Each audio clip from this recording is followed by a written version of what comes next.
Hi, this is Chris West, co-host of House Calls Vermont. And today we are going to have a discussion with Jim Bradley, my co-host, and Ward Smyth, who is the past president of the Home Builders, owner until recently of Turtle Creek Builders in Waitsfield, has been a builder in the state since the 80s, I think, Ward, do I have that right? Okay. Yep. And one of the people who started putting together a private registration in 2007 because they saw the need for, if I'm getting this right, professionalizing the industry, seeing even 15 years ago, 14 years ago, that this Wild West attitude is not really the best way to run a building community here in our state. So welcome, Ward, to House Calls Vermont.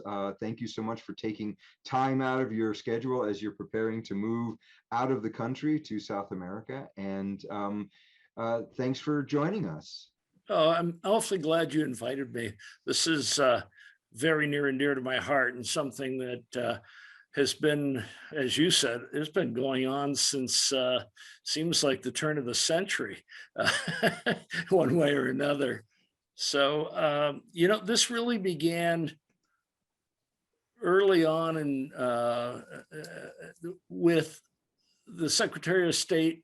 I was invited to a couple of meetings. They were having a lot of problems with sort of rogue contractors. I don't know what you call them, because we never really have had a title for people like this. And they were getting calls. The Attorney General was just fielding calls where people were saying, I paid this guy, he disappeared, I never got my roof done, or I never got my hole dug, or he said he'd come back and do my yard and he didn't show up, and what am I going to do?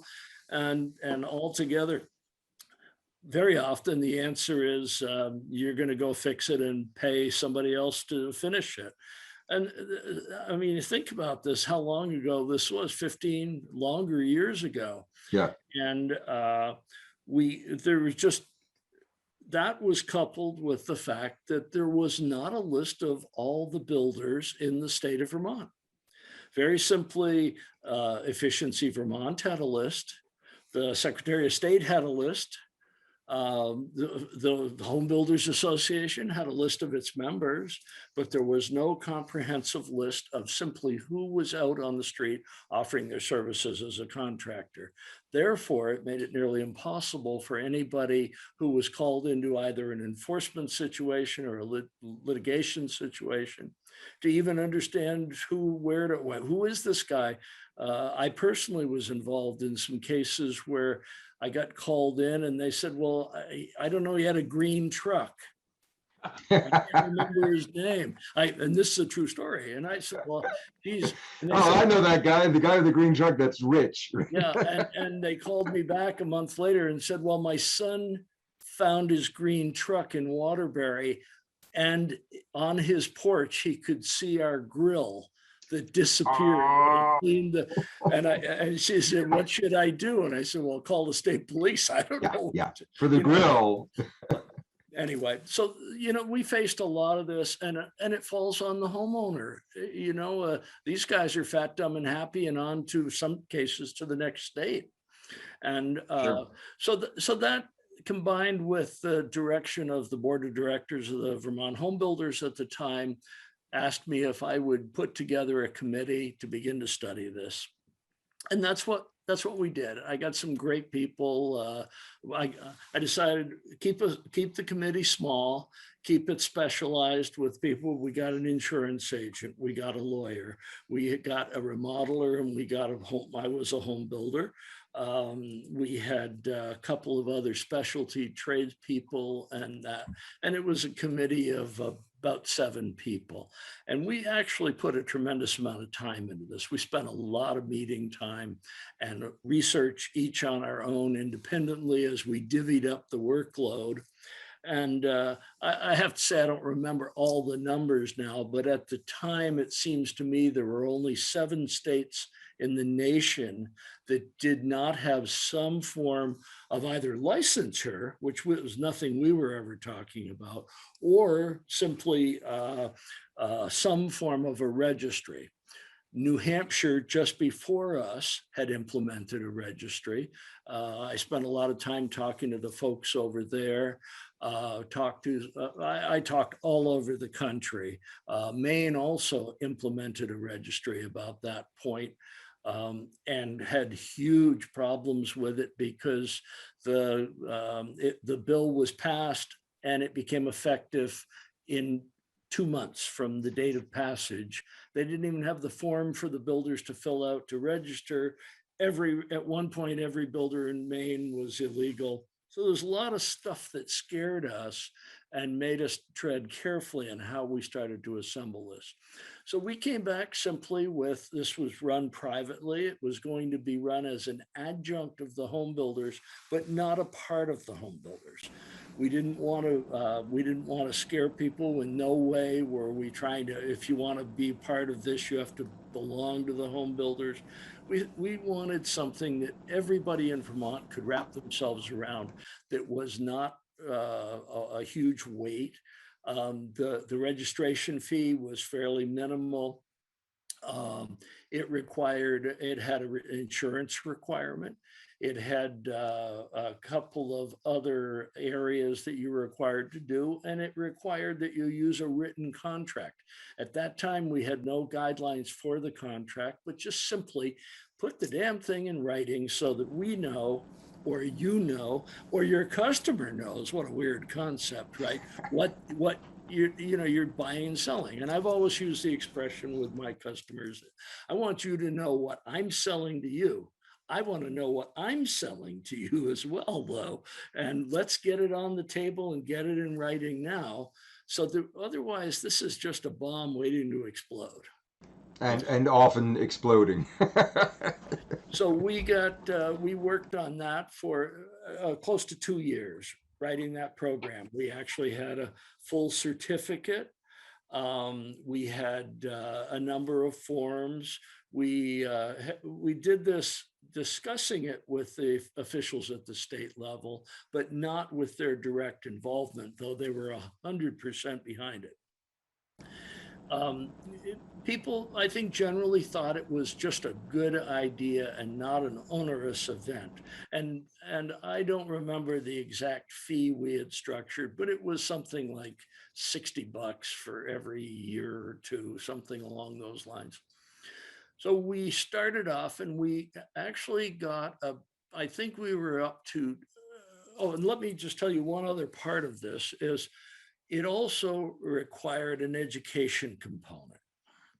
And you had to start by taking a 4-hour course, which just was an overview.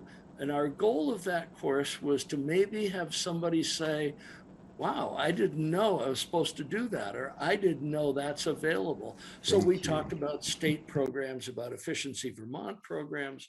We had a whole outline that you were required in 4 hours to take. To become, and the program was called Registered Vermont Builder Remodeler.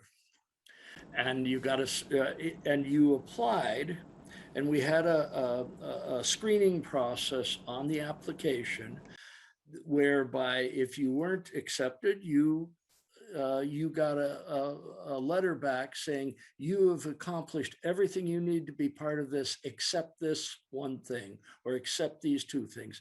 And then we actually had people that were to call them and say, let me help you get what you're missing. Because the idea wasn't to say, oh, sorry, you flunked, we don't talk to you anymore. It was simply to get more people involved and to raise a minimal threshold. If you're going to call yourself a builder, call yourself a remodeler, this is where we want you.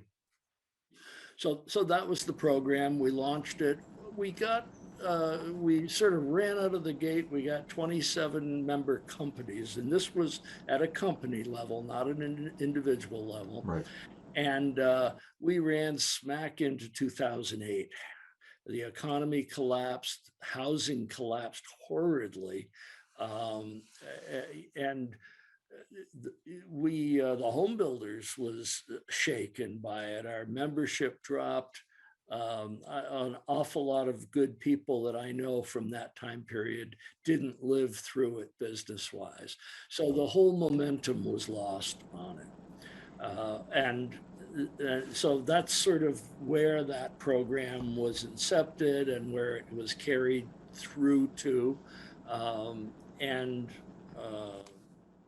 then that takes us to a couple of years ago, where we, as the board of the VBRA, asked you to come in and bring us up to speed on where you had left it, so that we could try to either reconstitute it as you originally did, as a private registry, and then to use our network and our influence to try to get something going on legislatively, which is where we're at right now with Representative Campbell's H-157. One of the things I remember very clearly from your presentation originally was an emphasis on a couple of things that are not in this bill, which I would like to see at some point, like the requirement for commercial, vehicle insurance. I remember you were really big on that, because a lot of builders don't know that your standard policy doesn't cover you on the job site, for instance. That's correct. And there were some other things. You had some ideas on further education, on helping teach people on how to run your business and other types of things, all of which are not in this bill. So the bill as it now stands, Jim, please correct me if I misstep here. The bill right now is basically saying just those three things. You have to pay a fee for any job that you're going to do that's over $3,500. You need a minimum of. Well, not that you're paying the fee, you're registered. So you have to register. Right, you have to register. Sorry. Yeah. You have to register, pay the fee in order to get on the registry, which is also still for an individual something on the order of what you were talking about, Ward, about $75 for the year or something like that. 2 years. It's $37.50 a year. $37.50 a year. What a bargain. Yep. And it's not just a bargain. It really takes it's labor saving on the part of the business owner too, to be able to sign up for something for 2 years and get it out of the way. And it's pretty non-invasive, I guess. Yeah, and that's the whole point. So a contract has to be held for any job over $3,500, and you need a minimum of a certain amount of general liability insurance, and that's it. The bill doesn't. 1 million is what's in the bill. Right, but you can't buy that. That doesn't really exist. It can be right. 1 million, 2 million, which is approximately $600 a year for that type of coverage, which is minimal. The extra advantage for the contractor, is that there will be in this database the opportunity to list your certifications that are recognized by the state, which they're supposed to collaborate with the VBRA and other organizations to say, these certifications have value, and these others, hey, I was the employee of the month, does not. That's that type of thing. So we're going to have that, and then we can list that, like with Efficiency Vermont. A potential customer can say, this person has invested themselves with this type of training, and they have a greater value to that customer. Yeah. And along those recognitions as well, and I guess I have to say, a lot of people laugh at me for being the guy who's always going to school. Some people need a lot more school than others, I guess. But the National Association of Home Builders has a marvelous education program. The Carpenters Union has a very good training program, and we worked together with them during this time, the time I was putting the program together, to get buy-in. So this was very definitely not geared to be just a unidimensional home builders or unidimensional this or that. And I think that that recognition that this is going to be something to be looked at in the future by OPR, to allow a number of organizations. There are just, I don't know the exact number, but it's well over 50 courses and not courses, but designations that the National Association of Home Builders provides. So you could become a professional certified remodeler, or a certified green professional, or there's a master certified green professional. And I'm naming the home builder ones because I hold them, but You're familiar with them, yeah. Familiar with them. Yeah. But there are no shortage. The ABC and not AIG, AIA. well, the AI, the union. AGC. AGC, Yeah. thank you. Yeah. Yeah, they've got some great courses. So it's really wide open to each individual contractor, builder, remodeler, where his interest lies, but in a chance to not just advance yourself educationally, but to get recognition for it and be able to put it on your registry name. So That's one of the why- things that didn't make it through this bill, and something that a couple of us would like to see there, is there's no educational component at all in this bill. This bill is Right. completely straight up just those two things, and it's kind of like the Arby's, where after years and years of sitting on the fence, at the last iteration we finally mandated blower door tests. Now, we did not mandate that the blower door test had to be done by a third party, which is where I was landing. But what I've learned about making any kind of progress in Vermont is baby steps, right? You got to just admit that you're going to be just doing little things. And so I'd like for you just to speak for a moment about that. About the biggest argument against this is the slippery slope argument, the idea that having any kind of structure around the building industry would mean that within 5 years we're going to have inspectors on every job site, and you're going to have your hands tied with any kind of decision you're going to make as a residential builder. And first of all, it's really important to point out, this is, although it does cover commercial just because of the threshold, this is not about commercial builders. Commercial builders have professional obligations that are contractually signed. Those people are already bound legally in 8 ways from Sunday. So we're not talking about commercial builders. It's really about residential building, small residential builders. So what's your take on that? If I could just dig for a minute. Well, I respect the people that have that viewpoint, and I'll tell you, I'm a pretty libertarian guy politically, and I could well stand with them on that. Where I said earlier, I came into this through my knowing people at the Attorney General's office, and seeing, and as president of Home Builders, I'm the guy fielding calls or getting calls sent over to me, and so and so did this, and well, who's that? I don't even know who that person is. It would be nice to think this is Vermont. We all love each other. It's a great state, and we get along.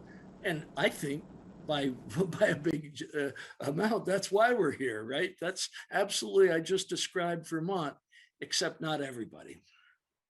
And when the consumer is getting plain ripped off, and there are some very aggressive, very smooth talking people out there, it still goes on. You pick up the Free Press or you listen to VPR, you hear stories about this. This is a way with a minimal, a very delicate touch to at least get name, rank, and serial number from people, to get them to write a contract. How tough is that? The guy who walks to your door and says, I'll do your roof for 14 grand, give me 7 now so I can go get the materials, and you never see him again. Yeah. And all of a sudden, well, who was he? Well, he had a green truck. And that's a true story, so I don't want to make light of it. Right. And I actually know the lady very well who that happened to. It's just, so I think, one thing we are good at, I think, in Vermont is being moderate.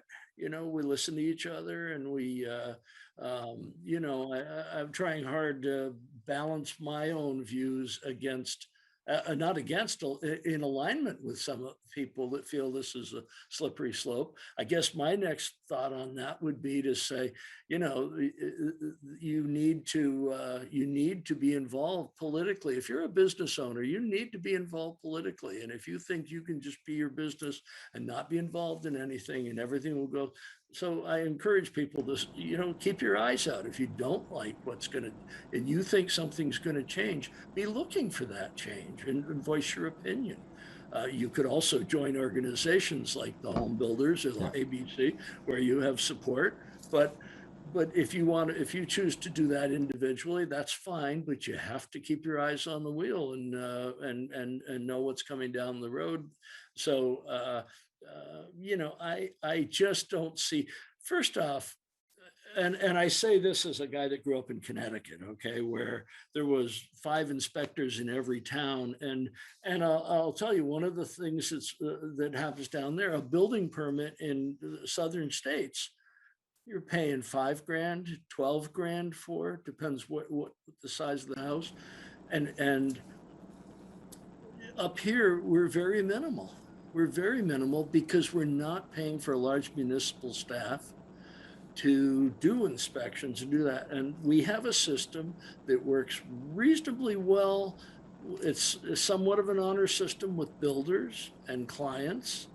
And we, so the importance of putting in writing, I'll go back to that. But I'm not, you know, as I've watched this evolve over 15 or more years, I'm not absolutely, I'm concerned about it. I think it warrants watching. That's my cut on it. And I think when we were speaking on the phone yesterday about this, before setting up this interview, I said the thing that was heartening to me, because I don't want a huge bureaucracy either. I grew up in New York City, and you can't even do anything without, you know, 17 people all stopping by and taking a look, and the amount of you know, productivity lost with that type of thing is pretty significant.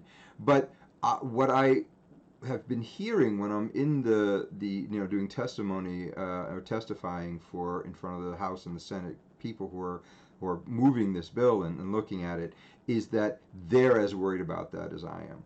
They're as worried about a slippery slope. They don't want, you know, mission creep on this.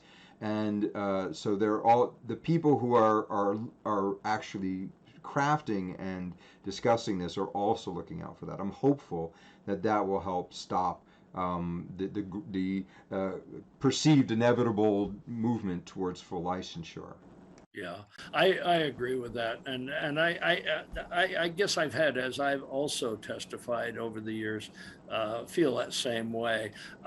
You know, when we started this back in 2006-07, one of the things I did was an analysis of all 50 states and DC, and looking at what each program was. In California, as a for instance, you have to be licensed for each trade you do. So if you're a painter and you do drywall, you have to get 2 licenses. First to hang the sheetrock and to do that, and then a license to be a painter. What's more onerous is a builder who hires that man. He also has to have a builder's license and a painter's license and a drywaller, and you know, it's all ands. So, and these licenses are quite expensive, hundreds of dollars a piece, and all of a sudden the builder's shelling out $20,000 or $30,000. In California, Texas is also very similar. Many states require a surety bond posted with the state to be in business, and a lot of those bonds are in excess of 100. Couple of states are $250,000 bonds. That's a lot of money for a small contractor. But that's if you unsurmountable, one would even say, for a number of small builders. Yeah. So I'm not advocating or even advertising any of that as a thought. I'm simply saying that the onus that this bill puts on someone is really quite minimal when you stand back and look at the nation. Yeah. Jim, have you got any questions for Ward? Yeah, well, I think there's you know, I definitely appreciate the rogue builder concept because the sensational stories still come out every so often, and they make big headlines, and then it goes away. And we do see that. And granted, the AG gets so many calls per year about this, but there's also the people who aren't willing to call, and because they're just, okay, I'll just deal with this and go on. And the thing that I'm seeing in this is what I think has become more apparent over the last couple of decades is not just the rogue person that we're looking to hopefully weed out, but it's also the ignorant person. And that's not a personal dig at anybody. It's just, I've been doing this for 30 years, this the same way, and that's the way I'm going to continue to do it. Where people say, I'll even go back to using tar paper. And because that used to work, I tear apart all these old buildings and everything was fine with tar paper. It's like, wait a second, what has changed is the fact that building materials have changed. And you have to have a better understanding of building science and moisture management. And if you don't, that's going to create so many more issues. And that's, Chris and I's, our passion in this is in the impetus behind a lot of what we've done is being involved with the energy audits in home inspections and going into, for myself, it's been a few thousand homes in the state of Vermont and seeing the results of unintended consequences and lack of knowledge, and seeing that, as you mentioned, Ward, we don't even know who all the builders are. So when there is an Arby's training that's free, mind you, and during COVID, when everything went online with trainings that are substantially free or predominantly free, you can become better educated as a builder and know the building science, so you're not replicating the problem. And I think that my hope is with this registry is it really opens up the door for that educational component to be in play. And so that you can, when the Department of Health says, okay, we're going to change the lead laws, they're not going to be federal anymore, they're going to be handled in the state of Vermont, and these are the new requirements, like getting your testing done prior and post, and you can't self-certify anymore. Most builders don't know that. And those rules are now in place. When COVID happened and the financial instruments were, the PPP loan, the EIDL loan, and people were saying, how do I survive this? That we didn't know who to go to get that information unless you were calling in or you were on our list, which is definitely anemic in its representation of who's out there. Yeah. So I see this as knowing who's out there and being able to provide these opportunities in a light touch format. If we're honest about this, we can definitely say that at least the educational opportunities were brought to the table. There was a clearinghouse of information where this organization, that organization, Efficiency Vermont, AGC, whomever else have these opportunities. And if you miss them, it's really your own fault because they're there. Here's how you make it known to them. And if we don't do that, I think it's a mistake, but I think there's a real opportunity at the same time. And so I think capturing the rogue, that's a big argument that's still made, the rogue contractor, but it's also the uninformed contractor that I think we really have to look at.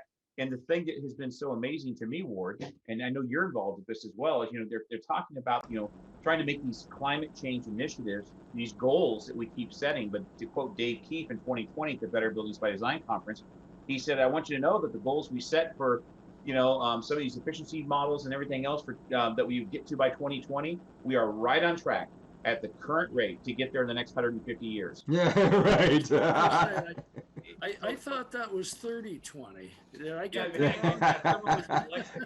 So now that's a palindrome. It's 2030, guys. 2030. As Chris has said too, that if we're known as looked to as the nation as the green state for a lot of these energy initiatives and building whatever. Absolutely. But we're not making our building stock last because we're not following proper building science, and we don't have the checks and balances in place. I think we're misrepresenting what we represent at the same time, and how can we ever meet these goals? Yeah. Agreed. I think that's critically important. And as someone who spent the better part, although we build homes, by majority we're remodelers and do most of our work in house renovation and either gut or total. The number of houses I've been in replacing windows 10 years old and the whole wall is rotted out because nobody thought. And I'm sure we all talk to builders, right? Who you'll say, well, how are you planning to dry that wall?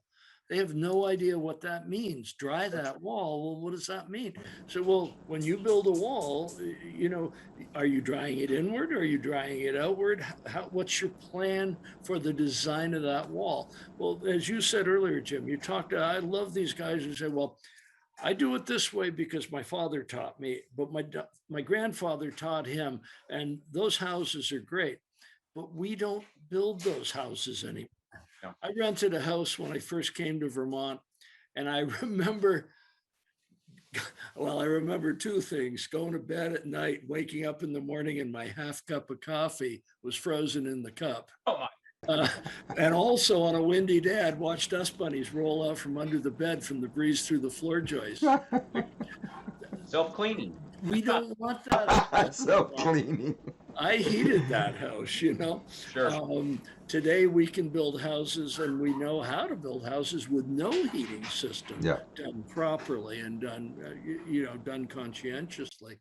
So there's a technology that's evolved, and I pride that our generation, and I'm an old guy, but we've really seen huge changes in the time that this is during my lifetime. Yeah. We've really seen building and building science change the whole thing. Ward, that went real quickly. That was a half hour. I still want to just pick your brain real quickly about the list, the litany of things that we discussed that one time we met in Waterbury over coffee and soda, because I don't drink coffee. Where you were talking about how during the last turndown, a number of these large mills, the lumber mills, they used to, when there was an economic downturn, they would mothball their plants and just wait for the thing to turn around and they'd start them up again. But what you told me was that around 2012, a lot of these companies started dismantling production capacity. And I just wanted to know if I could ask you to just speak to that for a minute, because right now we're seeing the specific effects of a lack of capacity in our lumber production. Yeah, that particular time period, it had always been financially understood by mills that when the industry downturned, you laid everybody off, you mothballed your equipment, put a padlock on the door to return a year and a half later. And frankly, when I learned that surprised me, but I'd never, we didn't buy as much lumber during a downturn, so it all seemed to work well. I actually don't know at this point in time if that's what's going on, or if it's far worse than that in terms of lumber shortages. It seems to me that lumber may be getting a little more available, of course, at a 450% price increase, and that's devastating. And I can tell you that one of the jobs we did just last year, not only was COVID in the middle of it, but when we did that, lumber was $225 a board, 1,000 board feet. And by the time through some delays, we were on a lump sum contract. We ended up with that contract buying the materials at about $1,100 a 1,000 board feet. A 5-time increase. Yeah. Yeah. Well, the other day it was painful. 1,700. It was 1,700 a board foot the other day. That's correct. Projections into September for the futures of 1,500. So our industry is going to, so one of the things that's really upsetting, first of all, Ward, thank you for that. And there's no way to know how that process that from 2010 affects what's happening now. But I did read an article today that one of the major producers and one of the major mills down in Georgia just said they're going to be investing $100 million in expanding their capacity. And that just made me once again think, oh yeah, Ward warned me about this all those years ago. But we've been speaking in Vermont for decades about the lack of affordable housing for our young people and the people who want to come here and do the basic work of our society, right? The people who are out there swinging the hammers, they're mopping the stores, they're stocking stuff. The people are doing that work, and this is just as exacerbating that problem. Houses are selling for 100% more, 50% more, 25% more, and that's such a. I mean, if you're building a brand new house right now, and prices go back down to, I don't know, $800, per thousand board foot, what's going to be happening? All of those houses are automatically underwater. They're automatically not worth what the market says they should be worth, and that's setting us up for some real problems in the near future. Never mind the whole idea of having affordable workspaces for our workforce is just evaporating because we have people with tons of money from New York and Massachusetts and Connecticut and Rhode Island moving up here because they're like, hey, I don't have to, go to an office anymore. I might as well live in beautiful Vermont. So I don't know. I just wanted to throw that out there. I don't know if you have any comments about that, but that just seems to. Well, as you know, I just sold my house and I'm retiring. Part of my decision to retire was based on last year's experience. Very trying year to be in the building business. It was a trying year to be in the world. And I grant that everybody in every country was impacted by the virus. Terrible thing. It was hard on my employees, hard on me as an employer, trying to keep that all together. And then to get whacked with this just rising lumber price that we just, maybe I'm just not that smart a guy, but I did not see that coming with those kind of numbers. And to be in contracts, all I can say is we smiled and we honored our contracts, but very, very painful. I'm sort of glad to be at an age where I've been ready to retire. I totally agree with you. I just was told about a house in a local town here in the Mad River Valley that went on the market at $455. I roughly know the house. It needs a whole house renovation. Sure. Went on at $455. Sold somewhere just shy of 600,000 with 5 people fighting over it. Wow. And I mean, it's not a bad house, not going to fall down, but it's not a house that a person that's spending that kind of money wants to be in. Right. And so there's plenty of work around because those people are going to hire a contractor. Sure. I don't think they're going to find a contractor. And if they do, that contractor is going to have a heck of a time finding employees. Because they can't afford to live here anymore. Yep. And I was out in Telluride, Colorado, right before the virus. And I mean, they're housing over 300,000 workers, like 12, 14 miles away from Telluride, because there's nobody can afford to build housing, multi-family, anything. So they've got a whole bus system that's just for the workforce. Yeah. And so it's changing the way we work. Yeah. And my concern about Vermont, frankly, too, is when those workers, to get the housing they want in the Mad River Valley, have to go out of the valley. Now they're driving vehicles. They're using gasoline. They're all the contribution of driving a vehicle and the costs that puts onto a small family or a new, younger family. It exacerbates everything about what they're doing here in Vermont. And so as there's no employer in Vermont that isn't currently discussing the fact that they can't get good qualified people here. Yeah, that is something that the Home Builders is hoping to work on. We have a new committee, the apprenticeship subcommittee, which is meeting bi-weekly, and we're working with a number of partners throughout the state to try to figure out questions like that.